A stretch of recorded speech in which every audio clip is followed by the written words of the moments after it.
All right, so let's talk about Film Red. I watched this slightly before starting EdCat, or when I had already started EdCat. I'm not really sure, but I have watched that movie, and it was definitely a fun time. I'm not quite sure how much of it was canon because there were a couple moments that I'm like, that doesn't feel like it fits into the main series, but I think I was told little elements could be considered canon. I'm pretty much gonna go right into spoilers. So, fun movie, what you expect. Did not blow me away, but definitely a good movie. I enjoyed the music. It's definitely more of a musical than the other two One Piece movies that I've seen so far. But jumping right into the actual plot.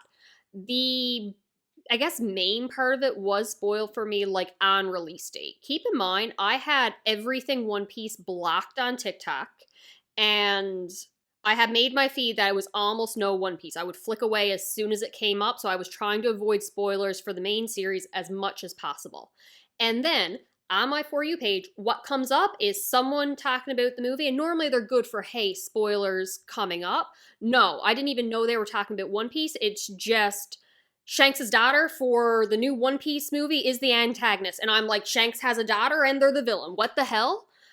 Thank you, TikTok. But thankfully, that was revealed extremely early in the movie, like way earlier than I expected. So, Luffy and the crew are gone to a concert, and it's Uta.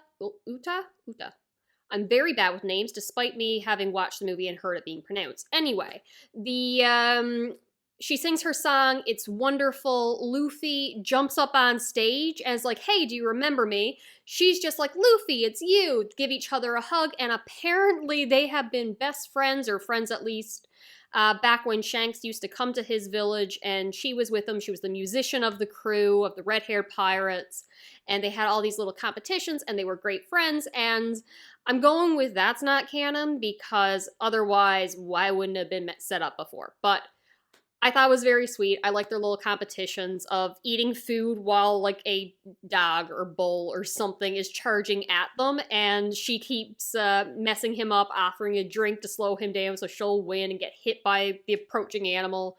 It's just all good fun. I like it. They both have dreams of being pirates, with her wanting to be a musician and a great singer and bring the world together with her voice and music, but still wanting to be red-haired pirates musician. Luffy, of course, his dream to be Pirate King and just a great pirate. I really like everything. You had a group of pirates going to attack her. The Big Mom pirates show up, and Luffy and the crew all jump in to defend her, but then she immediately takes it down with her singing fruit, and all just fantastic. I love seeing the Big Mom pirates. I love them so very much. So I was happy to see them in this movie. I wish we got more of them. Talking about Uta, I absolutely adore her. I love her character design. I love her backstory with Shanks. I love her musical abilities. I love her personality. I love how very early in this movie she starts talking about like giving up on being pirates, that they're bad people in general, and that everyone should like come to her and stay with her forever. And it slowly gets more dark and ominous as she's talking. So even if I didn't know she was the antagonist going in, it was very clear on what was happening, and I love that. Uh, just the little moments of, oh, that sounds dark, even though you're so happy, and I really like her. I love her backstory that we get about she had been singing on this musical island. She was so happy, and Shanks asked her if she wanted to stay there and continue training and learning how developing her musical skills. And she's like, "No, I'm a pirate. I'm the musician of the Red Hair Pirates. I can't stay here." And he's like, "Okay, of course." But then, village on fire, Shanks and the Red Hair Pirates have taken and plundered the village and have gone off, leaving Uta behind. In desolation, everyone's dead except the one person who will come to care for her and raise her. And then she's abandoned, she's taken away. She never sees Luffy again, so essentially more or less her brother, maybe cousin, however you would look at their relationship. And she's lost her entire family. This girl had suffered trauma. Side note, no one actually believed that the Red Hair Pirates did this. And then she's being raised on this cute little, like, farming, isolated village now. And then she gets the snails and can project her voice across the world and make everybody happy and send out her music, only to reach out to her audience and learn about the tragedies of the world. How people are going hungry and there's war and the pirates are plundering and the government is not helping. So continuing to think, hey, if I get off this island and achieve my dream, it's still a terrible world out there. So she commits herself to making a new world and trapping everyone in this dreamscape where she has complete control over everything. So of course, she is completely overpowered in this world because it's her world. I love the use of these little mushrooms that she's using to stay awake, because if she falls asleep, the dreamscape ends and everyone comes back to reality. So she's taking these mushrooms and it's slowly driving her mad and crazy because she's not sleeping, plus probably whatever effects of the mushrooms. And it's wonderful. I love her character so much. She at one point rips up Luffy's straw hat in this dream world. Unforgivable. During one moment, she's like, Luffy, if you don't agree to give up being a pirate or wanting to be the pirate king and stay here with me, then I'm going to have to capture you along with all the other bad pirates. He's like, I'm not giving up on being the pirate king. Crew is put on a musical scale and stuck there. Thankfully, Luffy gets away with Bartolomeo. I love him so much. I wish I could say his name. Bartolomeo. I'm going with that. I love this man. I love this boy. I love him so much. I love his love of the Straw Hats. So at one point he has Luffy trapped in one of his barriers for Luffy's own good, because Luffy wants to run off and get himself into more trouble and get himself hurt because he has now run away from Uta, and saved by Law, of all people, who is here from this concert as a chaperone for Beppo, who is just having a grand old time and decked out in the Uta costuming. And I love it. I love it all. I love it so much. You have the world government and the five elders listening in on this concert and realizing that like 70% of the world population has been trapped in this dream world. And if they kill Uta, that they're just going to die. But they are perfectly willing to sacrifice 70% of the world population if it means killing her.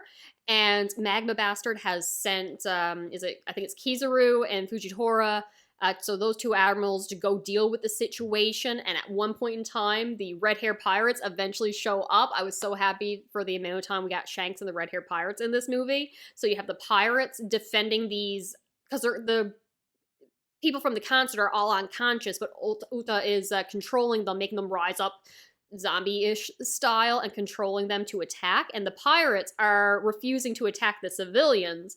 And at one point, is it Beckman, I think it was, pulls out a gun, is just like, hey, you hurt one of those civilians, you'll be dead before you fire your own shot. Not letting anyone actually fight back. And when the Marines come up, they're like, no. So you have the pirates defending the unconscious civilians from the Marines who are trying to shoot them. It's a whole thing. You have Kobe and the guy, the CP-01, the Door Fruit, in the dream world, and they're there with information to tell Luffy and everyone that, hey, we're in a dreamscape.